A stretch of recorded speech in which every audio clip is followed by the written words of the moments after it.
So we all know that for clarinet and saxophone, the reed and the mouthpiece are responsible for producing the sound in combination, of course, with your air and your embouchure. And you don't have to play for very long to realize that a different reed or a different mouthpiece can have a really profound impact on everything from your intonation to your articulation. Yet despite this, we don't talk much about working with just this unit outside of your beginner and this is your first sound. And we pretty much leave it at that. But for me, this is actually a really important tool for working on improving my ear, improving my flexibility, and even refining my articulation. So I want to share with you some exercises that I teach and practice myself with just the mouthpiece, reed, and ligature. Some of these exercises can be very loud, and if you're in a tight space, it's definitely a good idea to put some kind of hearing protection in. I'm in a big enough room right now where I don't need to be wearing anything, but if I was in a small practice room, I would definitely have some earplugs in. So the first thing that I want to show you is something that maybe you've seen someone do as a joke before, because it does sound pretty funny and look pretty strange, but there's some real benefit to it.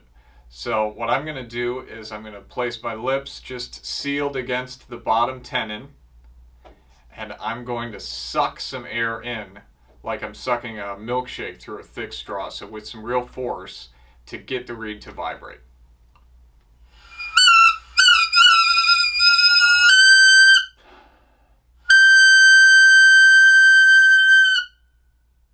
Okay, now I know that sounds bad. And I can only imagine what it would sound like if you had like a whole beginning class of new clarinet players do that. But there are two really important benefits to practicing this. The first one is that you can see the reed vibrating. So here's a close-up look.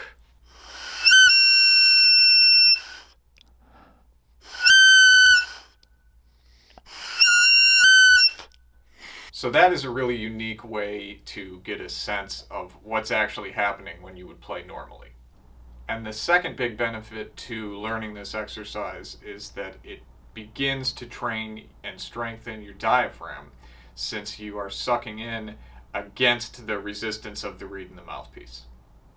So the next thing that I teach people when I'm teaching mouthpiece exercises is sirens. And a siren is just a long gliss from high to low, or low to high, or high to low, back up high. And I guess you could do low to high to back down low. So here's just a high to low gliss.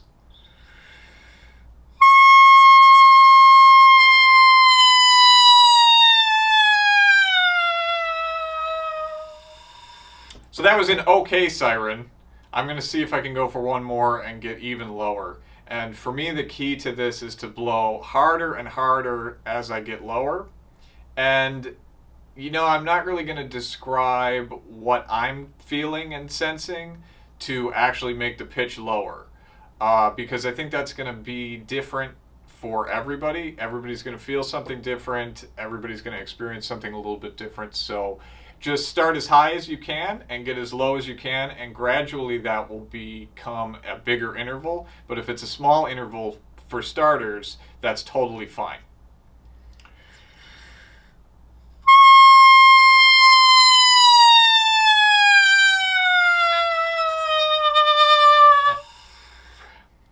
And at a certain point it cuts out, and that's okay. This time I'm going to go top to bottom and back up.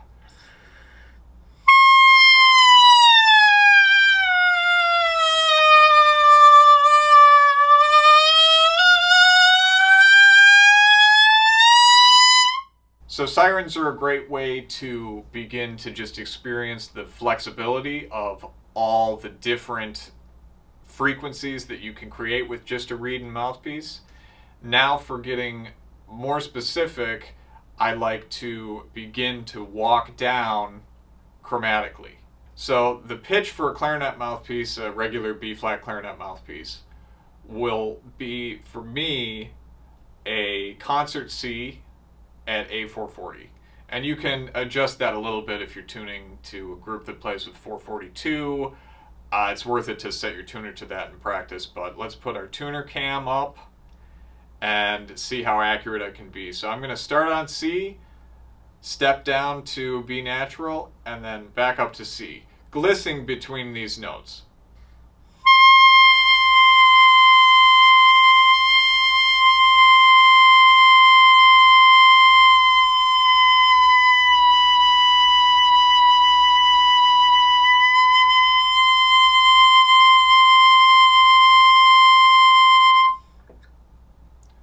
Do that one more time, see if I can get a little bit faster of a gliss, but still keep my accurate endpoints in place.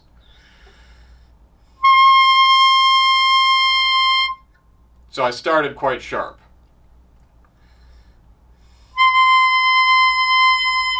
And now I overcorrected and I'm a little flat.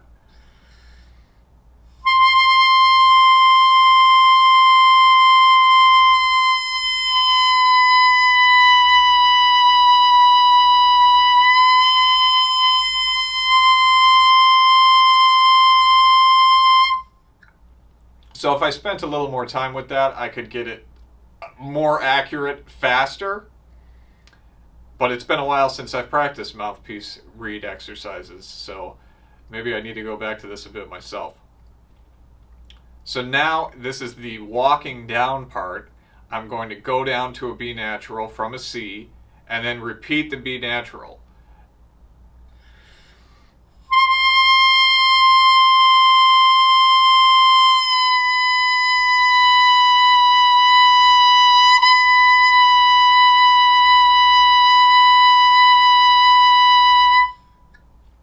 And that articulation sounds a little choppy right now. We'll get to that later.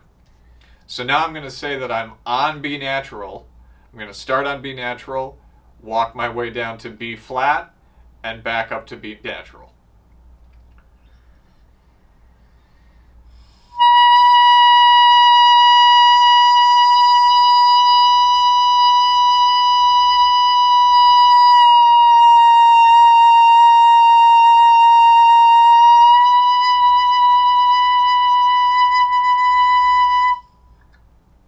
So I'll do that again, and this time I'll land on B flat.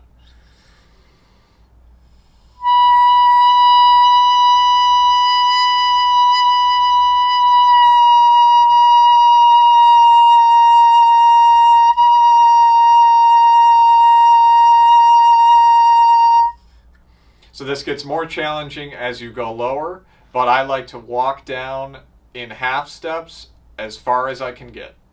So once you've stretched your range down a little bit by walking down in half steps as we just did, we can go to a little bit more of a complicated exercise where we'll actually go down a half step, back up, down a whole step, back up to our starting pitch, and work as far as we can get.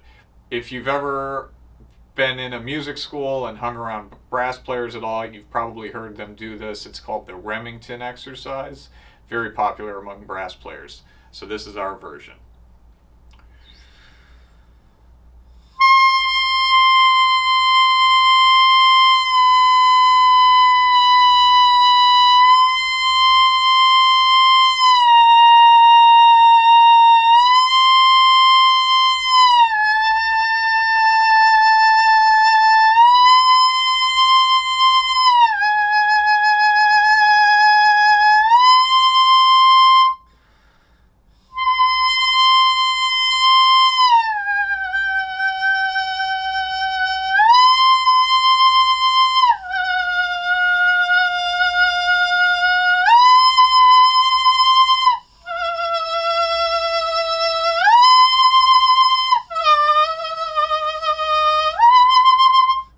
And I'm always trying to make it to that octave, but it just gets so hard around E natural, D natural, really tough. And you see that it gets a little bit less accurate with the tuner as I go. But that's a really great exercise for developing your flexibility and your ear as well. So now finally, the last thing that I like to add, and I think this is the most challenging but also the most valuable, is articulation. So to begin with, I'm just going to repeat a C, and what I'm looking for is to keep the tuner as straight and in line as I can, even in the articulations.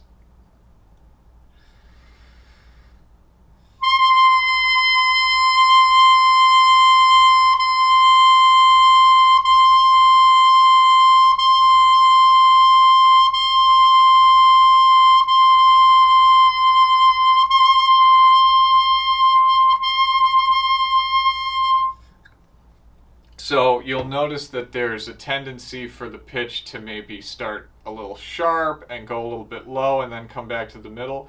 What I'm doing with this exercise is I'm trying to minimize that. And the way that I'm doing it is really by using my ear the most and by thinking about keeping my tongue as close to the reed and using as little movement as possible to make these articulations happen. And I'm not using a metronome. I'm not trying to be strictly in time. I'm just practicing what an articulation is.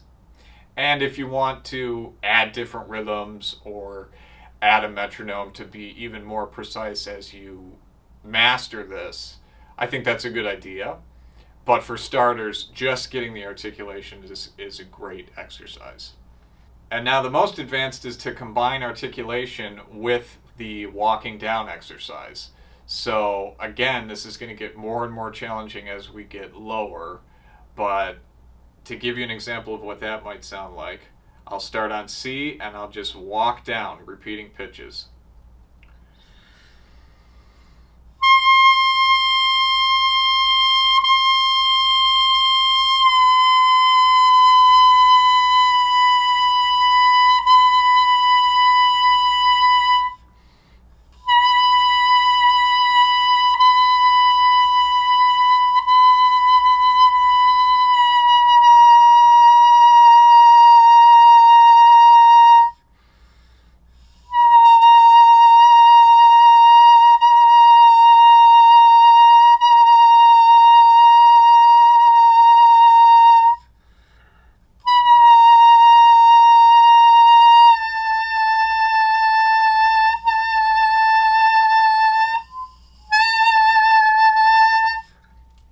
And as you can tell, even though I haven't gotten that far down the range yet, the articulations are getting even tougher to keep accurate pitch while I'm adding these articulations. So I know that these exercises might seem a little bit funny.